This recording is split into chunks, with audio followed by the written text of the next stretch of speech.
So, welcome to 22nd Century Management with Ken. If you're listening on a podcast, do me a favor and hit the subscribe on your favorite player. If you're watching this as a YouTube video, please do me a favor, hit subscribe, hit the notify button, because that way you'll know when the next episode comes out. I have with me today Bill Putsis, and Bill is a professor of marketing, economics, and business strategy at the University of North Carolina, Chapel Hill, and teaches executive programs at Yale University. He's also president and CEO of Chestnut Associates, a strategy consulting firm. His new book is The Carrot and the Stick, Leveraging Strategic Control for Growth. So, Bill, we got that intro out of the way. Tell us a little more about your background. Ken, thank you so much. It's a pleasure to be here with you. I'm an economist by training, so I got my master's, undergraduate, and PhD all in economics. My graduate degree is from Cornell. I've been all over. I grew up in the New York area, spent 11 years upstate New York in graduate school and 2 years on the Cornell faculty. I was out in Michigan for a couple of years with General Motors. I was on the faculty at the London Business School, so I lived in London for 6 years. I spent a year in Sydney at the University of Sydney. And now I've been full-time at UNC Chapel Hill, in addition to the executive programs that I teach at Yale, but I've been at UNC Chapel Hill since 2003 full-time. Sounds like you've been everywhere, man. Yeah, I say, I can't hold a job, right? There are a large number of years that those positions were held. So it was a little more than a year or two at each place. But it's great to be able to see the world. And I have had my share of travels around. Okay, so I understand that the stick in the carrot and stick is something called a strategic control point. What exactly is a strategic control point, and why should we care about it? Great question, Ken. It is, I argue, the most fundamental aspect of business, whether it be from Main Street to small startups to Alphabet and Google and Apple, Amazon. Many of the companies that we know now as household names have built the business around a point of strategic control. And I'll give you a real quick example. It's a classic one I've used for a number of years now that I start off talking about this in the book. But the best example I can think of a point of strategic control is the soft soap brand. So soft soap, we all know the liquid soap that we wash our hands with. Well, back in the day, in the 1970s, everyone used bar soap. Liquid soap wasn't commonplace. Well, there was a small company, the Minnetonka Corporation, up in Minnesota, and they had the idea for a liquid soap, but they were a small startup and wanted to go national. The problem they had was twofold. One, they didn't have a great name for it. The name of the product originally was Crème de la Soap on Tap. It doesn't exactly roll off your tongue now, does it, right? And the number two is, even if they were to be successful in getting it in the Walmarts, the Krogers of the world, they would simply be spotting a new opportunity for the Colgates, Unilevers, Johnson & Johnsons of the world to push them out through advertising and buying shelf space. So they would have just had a great category that someone else would have taken over in a matter of time. But they felt if they had a year's lead on the big players, a year where they keep the big players out, in that year, they can build up enough of a brand presence, enough of a loyal customer base that even with the big players in a year later, they can keep a reasonable, maybe a third of the market. The question that they had is, how do they keep the big players out? Now, liquid soap was originally patented back in the 1890s, so they couldn't patent it. So they had to think about how they keep the big players out. And what they did was absolutely brilliant.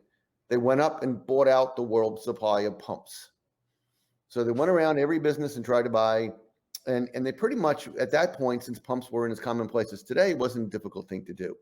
So it took some time for the big players to eventually build a factory that took about a year and gave them that year's lead time that they needed. And so at the end of it, about a year and a half after that, when the big players came in, they ended up with about a third of the market and sold the brand to Colgate-Palmolive, who still owns it today, to the tune of $1.7 billion. That's how you become a billionaire.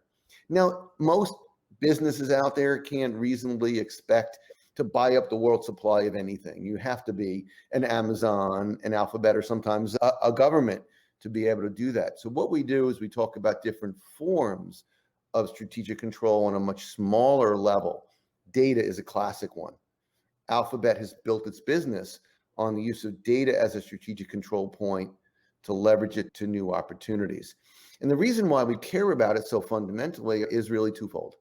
Number one, if we're a business, and I'm sure almost every listener, unless the CEO of Amazon, Alphabet, or Apple are listening right now, and maybe they are, but unless you're one of those businesses, you're fighting against businesses that understand what a point of strategic control is, and those businesses are using it against you because we all compete with big players in one form or another. So you need to understand it in order to understand how to fight back.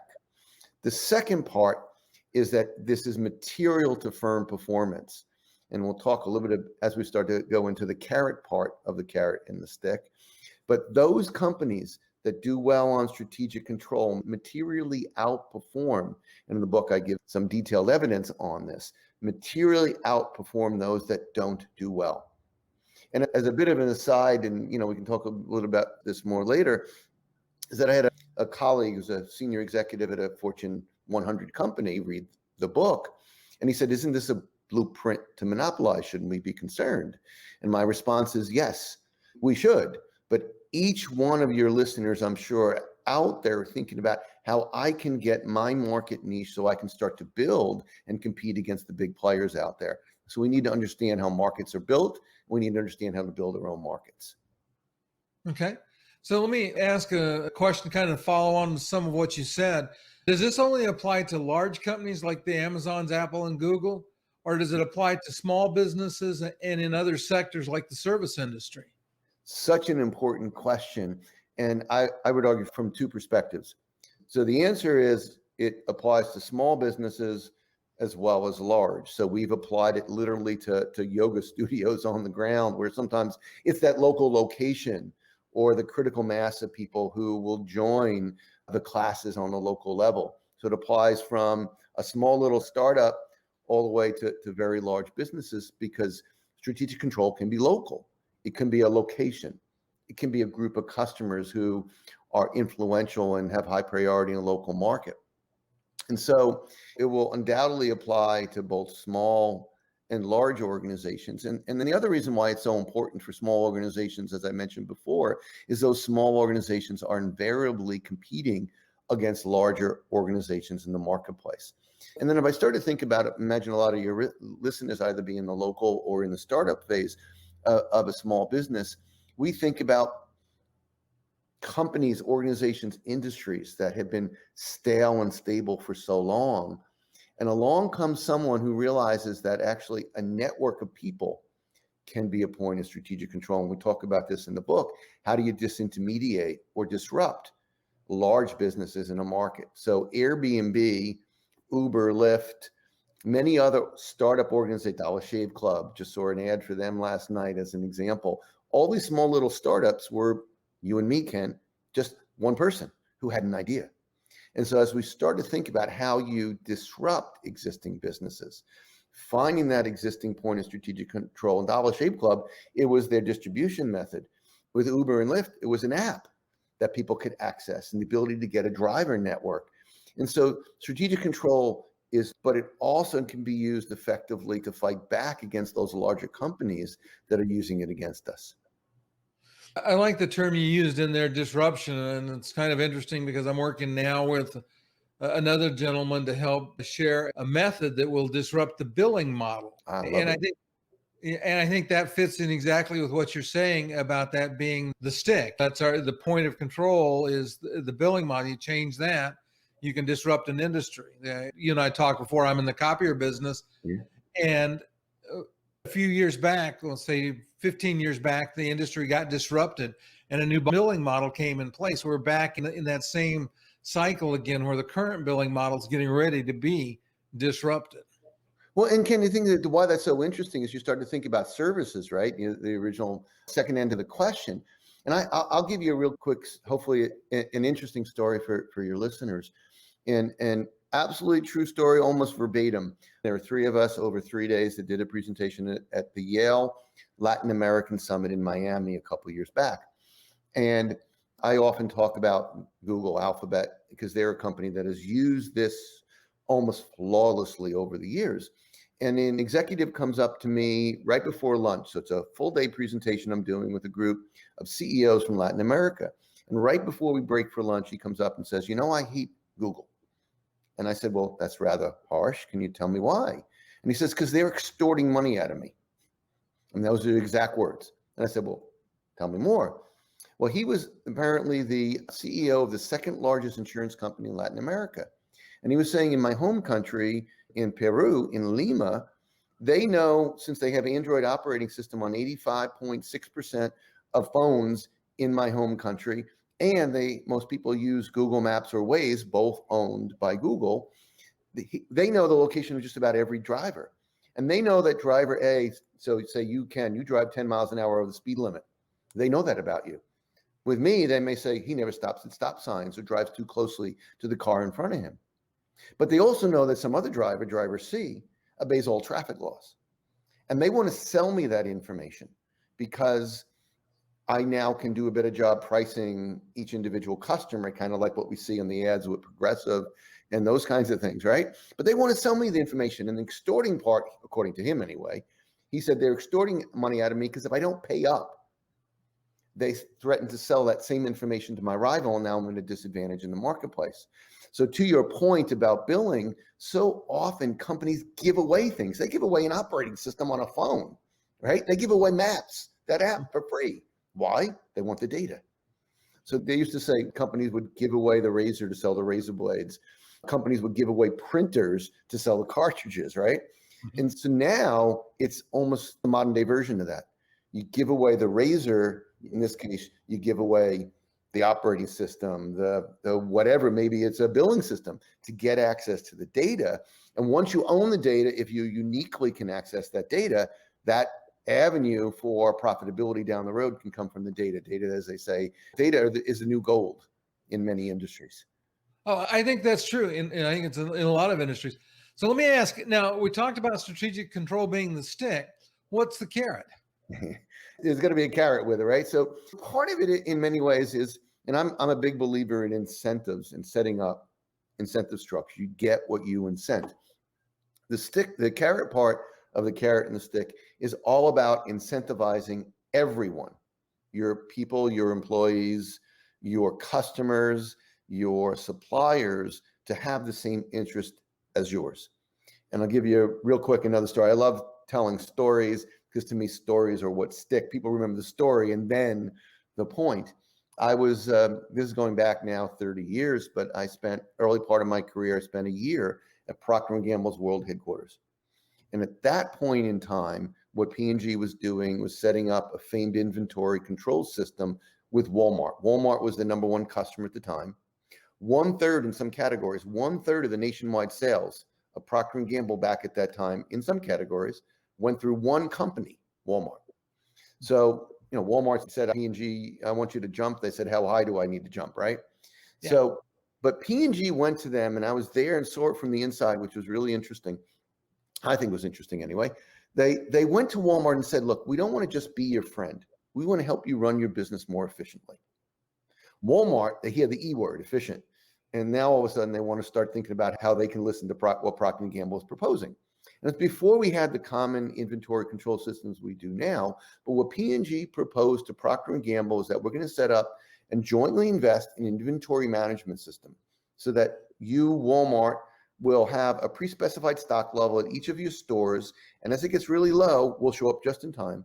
So you never have to warehouse or inventory Procter & Gamble products. Now, today, Walmart generally doesn't hold inventory. That's on the books of the manufacturer. But back in 1990, one of the leading costs of a retailer was holding inventory. So here's P&G proposing reducing your inventory holding costs they were claiming to Walmart by 60% for a small little investment. Procter & Gamble was ecstatic. But here's the brilliant part, and it typifies what the carrot is. The brilliant part is, what does this do to Walmart's incentive structure after it's put into place? Think of it this way. Here's the price you and I pay for a product at a Walmart store. Here's Walmart's wholesale cost that's paid to the manufacturer, and they add on the cost of doing business. What's left is the effective margin that Walmart sees. What just happened because Walmart's inventory holding costs went down on only Procter & Gamble products? The effective margins that Walmart now sees on Procter & Gamble products went through the roof. So what do you want to do if you're Walmart? You want to sell more P&G products.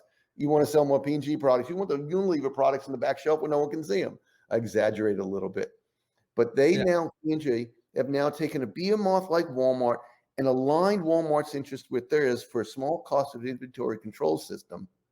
And think about it, P&G doesn't even have to worry about whether or not Walmart will do what's in P&G's best interest, because P&G knows that Walmart will do what's in P&G's interest because it's in Walmart's interest to do what's in P&G's best interest.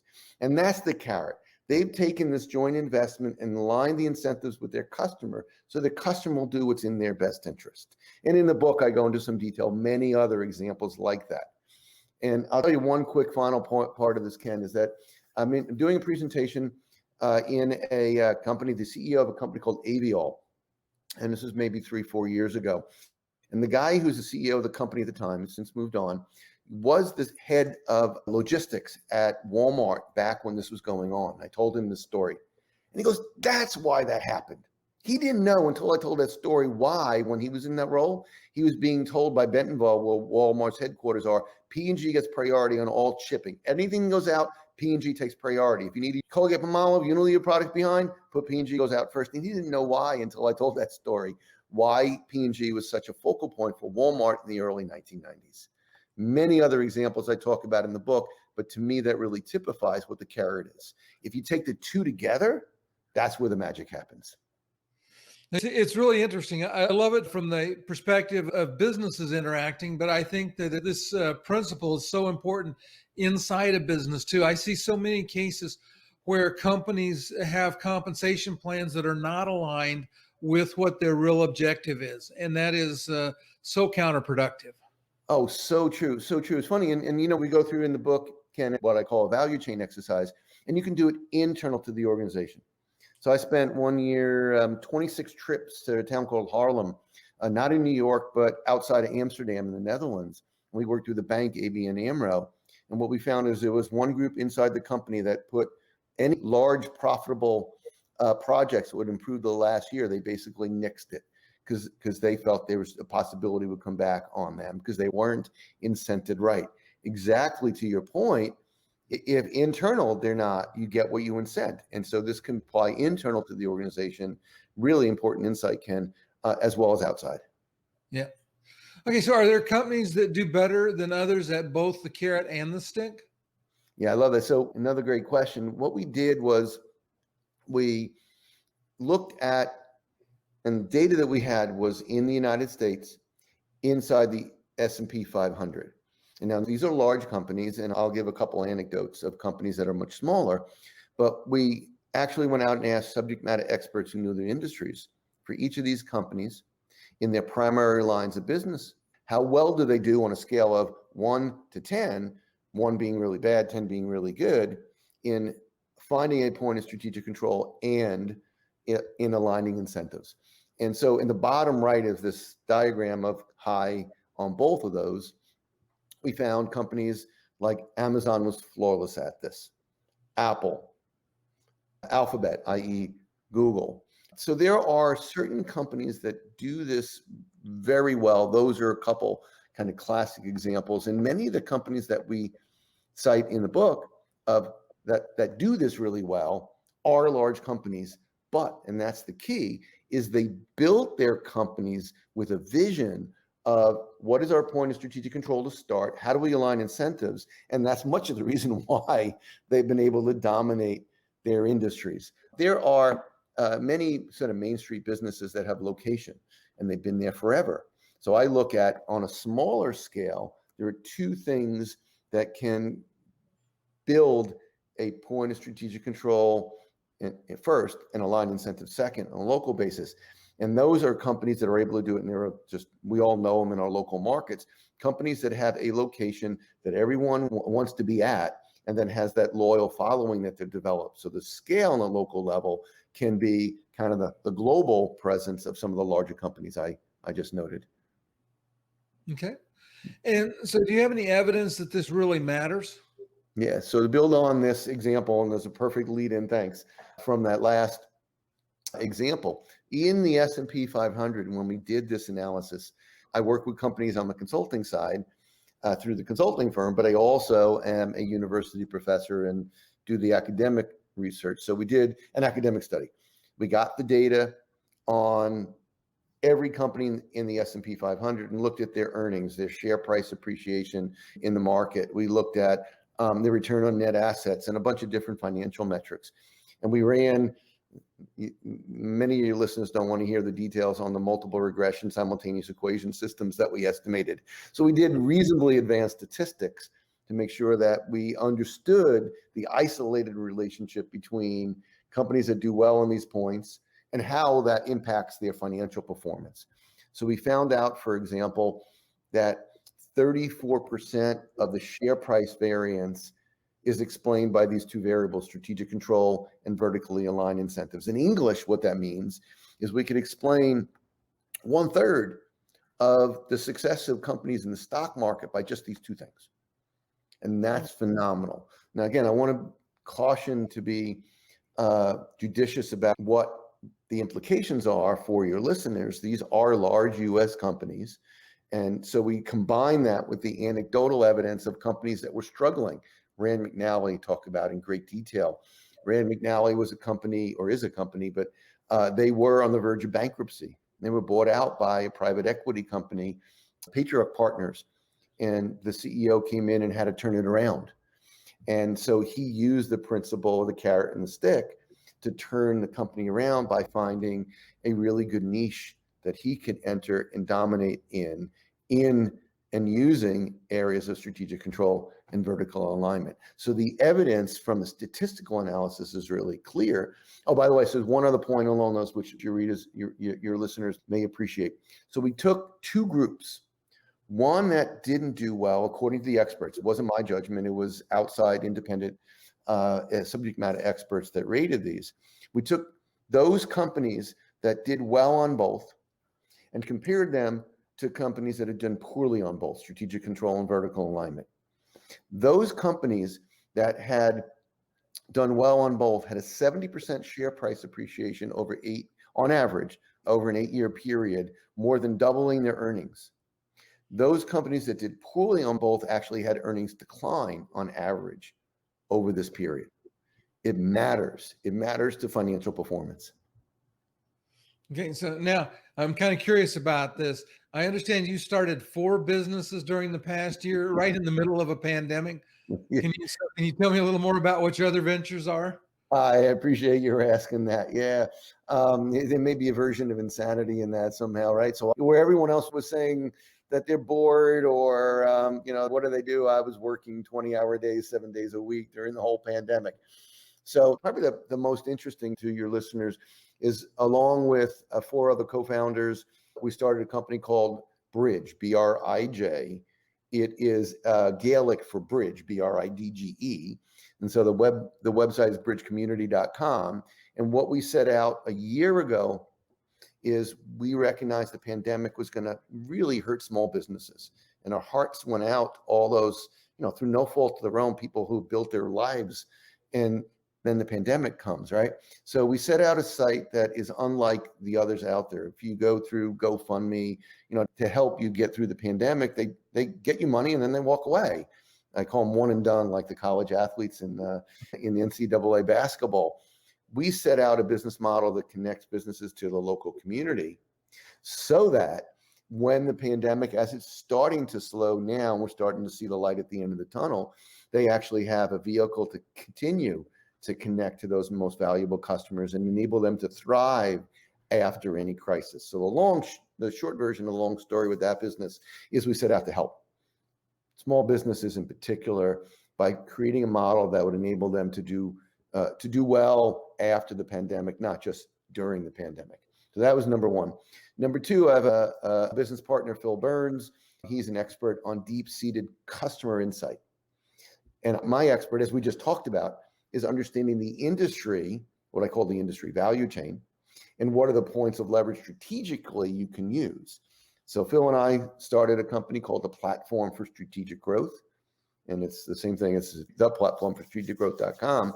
But our mission is to, again, the other side of what we call the magic and strategy. If you think about the point of strategic control, you come up with a point of strategic control that only you can do, and that fills a deep-seated customer needs that no one else can satisfy. That's where the magic happens. And so what we do is we come at it from different angles together. One of us looks at the industry. He looks at those deep-seated customer needs. So that's number two. The third one is also two colleagues of mine, Jake Jacobs and Jeff Flesher, and it's called the Paradox Team. And what we do, we've done a lot of, in the past, successful seminars, and we now we're going outside of the sponsoring organization. And what we recognize is that there are a number of paradoxes in business that we all face. We got to plan for the long term, but also manage the inbox.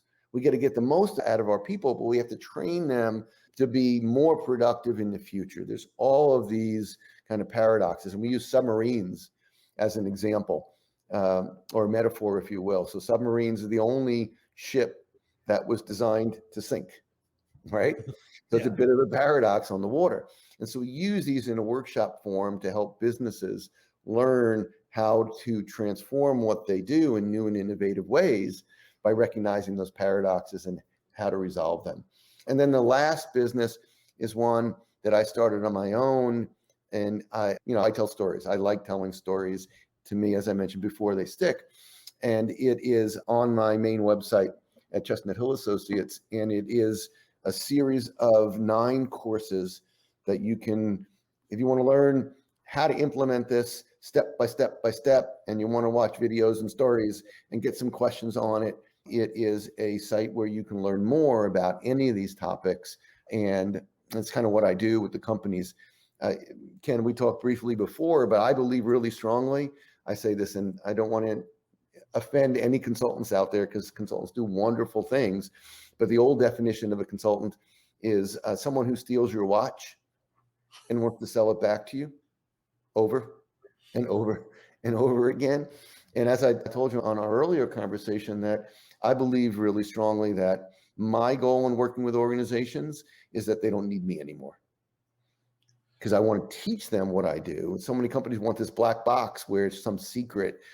There's nothing out there that isn't learnable, transferable. And so the goal with the courses that are up there is that when I work with an organization, I can say, here are 3 places you can go. So all of your people can do this. You don't have to call me back next time to do it. So those are the 4 businesses. I appreciate your asking.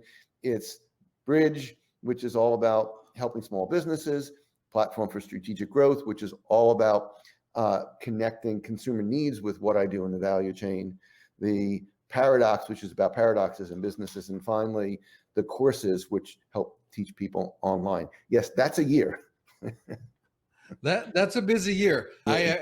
I'm in the middle of doing some coursework, and I do some training, and so I understand exactly what you're saying. It's funny, I officially retired a couple of years ago, and I've thought sometimes I should just get a job so I wouldn't have to work so hard. Yeah, but it's funny. I know all of it, at least much of what you're involved with. You're busier in retirement than 99% of the people are during their working years. So, Yeah. so I'll tell you one other thing, Ken, along these lines. It's interesting because in order to produce these videos, I set up a pretty good home recording studio for video in a spare bedroom. And there were Friday, Saturday nights during the pandemic, 1 o'clock in the morning, where I'm finishing up recording in a suit and a tie, just regular pants, and no socks or shoes, because I'm just recording from the waist up. But it's 12:30 on a Saturday night, and I'm in a room upstairs recording. That's what pandemic was for me. Yeah, And because you've done some of the same kind of thing. exactly. Or I have to be quiet because if my wife goes to bed, I can't make noises. I've got headsets on and I'm editing the video and trying to get it cleaned up and ready to use. Yes. I can relate. Yeah. Okay, so where can someone go to learn more about these ideas and how they might apply to their business? Appreciate your asking. Probably the first place anyone would go, and I'll give you 2 sites, and they're really easy to remember. At least hopefully they're easy to remember. The main consulting site with everything on it, all the businesses I just talked about, as well as other affiliate business, is called chestnuthillassociates.com. All one word, no spaces, chestnuthillassociates.com. It's the main site where people can link or go to any others. And then the other, which does link back to that site, is the site just about me. It's putsis.com. I don't want to bore your readers by sending, okay, learn all about me at putsis.com. They're welcome to, of course, but the chestnuthillassociates.com site is really all about where you can access any of what I just talked about, as well as looking at the videos.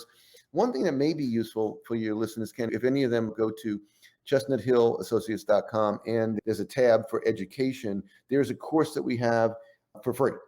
So you're welcome to sign up and try it. It's set up purposely so people can go in, hey, what is this all about? What do I learn? It's all about 30,000 feet view of the industry. So if anyone wants to learn more, there's no requirement. I'm not giving you an upsell later. I just want to get the word out because I think this is all pretty important as we think about how your listeners move ahead and take advantage of the kinds of things that companies out there like Alphabet and the like. And quick story. You have time for a quick story? Sure, we got time. All right.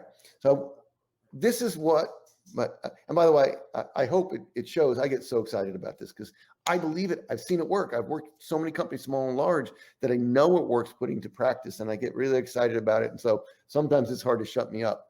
The story I'll tell, and this is what, if I were to sort of think about your listeners, some of them are great at this already, I'm sure, but if I could push this on everyone, this kind of thinking on everyone, that would be my dream. Every year I go to this summit. There'll be another one in a month and a half. It's in New York. It's run by a friend and a colleague of mine, someone by the name of Jeff Sonnenfeld. It's called the Yale CEO Summit. And every year, the summit has about 250 top business leaders in there. CEOs of Boeing and Home Depot and Alphabet, and Prime Minister of Australia goes every other year, former government leaders, and a handful of academics. So I'm lucky enough to be one of the latter categories that gets to sit in the room with about 250 business and political leaders. I mean, we had one a year ago, and Joe Biden was on the call, Colin Powell, and a whole bunch of people like that. So in this one, we were in New York. It was the last one that was done live, and it was the CEO at the time and co-founder of Google who was in the room, Larry Page. And Jeff was moderating. He moderates in front of the room. Now it's virtual, but then it was live in front of these 250 or so people. And Jeff asked Larry Page, it was about the Tax Reform Act of 2017. So it's December 2017, so it's 3 and change years ago. And he was saying, look, you, Larry, have, as CEO at the time, since stepped down, and co-founder of Google, Alphabet, have about $38 billion abroad. This Tax Reform Act is going to allow you to take that back at a lower marginal tax rate. So what would you, Larry Page, do with the $38 billion you bring back to the United States? And I would think, I don't know, Internet of Things, cybersecurity, artificial intelligence, machine learning. That's what I would think, right? You know what he said? Traffic lights. I want to solve the traffic light problem. Twice in the next 10 minutes, Jeff asked him a question in front of all of his peers, something that had nothing to do with traffic lights. Both times he answered traffic lights. He says, I'm sitting in my office in Mountain View. I'm looking out there and I see people who could be working. They're sitting in a traffic light. No one's going. I want to solve the traffic light problem. And I use that example because he wasn't thinking about traffic lights. He was thinking in a world of autonomous interconnected vehicles, we don't need traffic lights anymore. Matter of fact, the repercussions of autonomous vehicles is substantial. So for example, there's all the talk of infrastructure bills and the like, and we do need to fix our crumbling infrastructure. But many people, for example, have done some studies that look at, we have too many roads in the United States. Imagine being in LA or in the city in the middle of rush hour and thinking the city is on the air on Ken's show talking about we have too many roads, right? The problem is we use them inefficiently. We tailgate, we slow, we have to stop at lights or whatever. If it was all autonomous, we wouldn't need traffic lights. We wouldn't need to build any more roads. The point of that story is people like Larry Page think 8 steps ahead.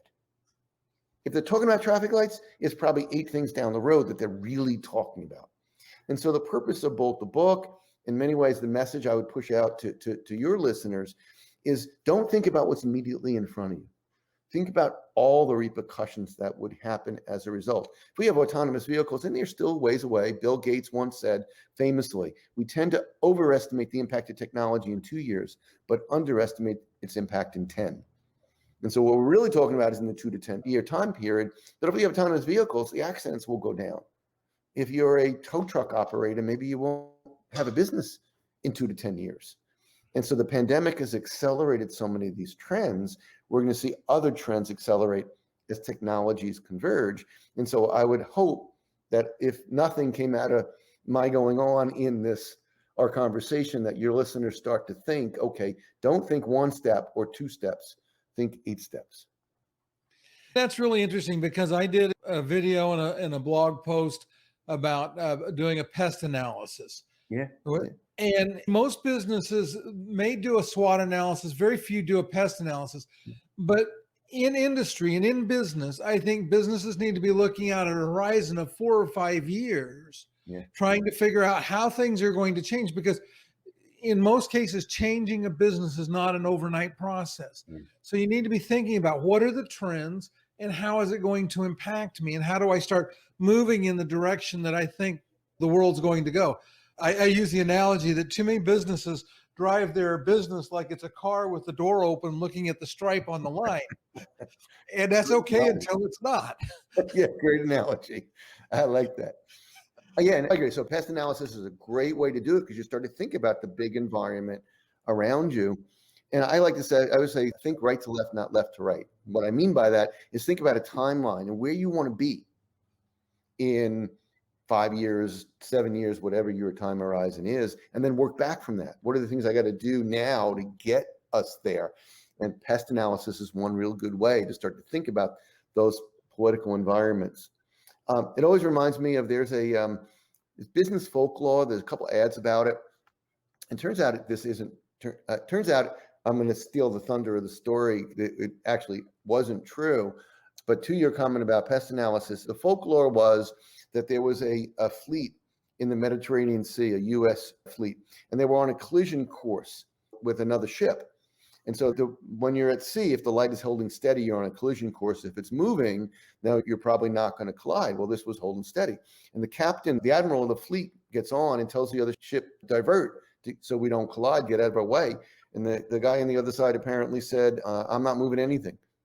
And the admiral famously, supposedly said, we have 3 destroyers, 2 other ships, whatever, move or we'll take further actions. And the guy on the other side, well, I'm in a lighthouse, mate, it's your call. The reason why I tell that silly story to your pest analysis, Ken, is those economic forces, the things that we can't change that you'll pick up in a pest analysis are the metaphorical lighthouse. If we don't heed them, they're going to happen with or without us. It was, who is it? Rockefeller tried to stop lights in cities by saying it's dangerous back in the day because it's going to affect his kerosene business. He wasn't going to stop lights from happening. And so that's one really good way to get the lens. So you're not looking at, I love that story, you're not looking at the stripe on the road with the door open. Well, just to kind of play on that analogy a little bit more, is you have a choice. Things can happen to you or things can happen with you. Yeah. And you get to choose. But too many people default to looking right here, and they don't look at the horizon to see how they can avoid the lighthouse. Exactly right. And so you look at the external business environment, all those things we can't control, which includes political, economic, social, technological, all those things we can't control. We got to look at first. And if we don't do that, as I like to say, you think about choices sequentially. And so one of the choices you got to make is what market are we going to be in? What is our offering? I know great story about the copier industry and what transpired and how you changed some of what you did over the years, exactly thinking this way. And I think that fits really well. But I like to tell people, and this is kind of a silly way to frame it, but I think it drives a point home. You could have the best salespeople in the world. You could work like I did over the pandemic, 7 days a week, 20 hours, nonstop. You could have all the investment in the world. And if the business you chose to be in was the 5.25-inch floppy drive market, you're probably not going to be successful because they're no longer relevant. There's technology that superseded it. And so your choice of all of this is paramount. Yep, I agree 100%. I have enjoyed talking to you so much today, Bill. And what I will do is for those that are listening on a podcast, if you look in the show notes, you'll find links to Bill's website and to his book. And if you're watching this on YouTube, it'll be in the description, right at the top of the description. So you guys can reach out and get a hold of Bill easily. And I would say this again, if you haven't subscribed and haven't hit the like button, please do so. And we will see you guys next week. Ken, thank you so much for having me. You have a really nice, relaxing, reinforcing interview style. It's really nice. I appreciate it. I have gotten where I really like doing interviews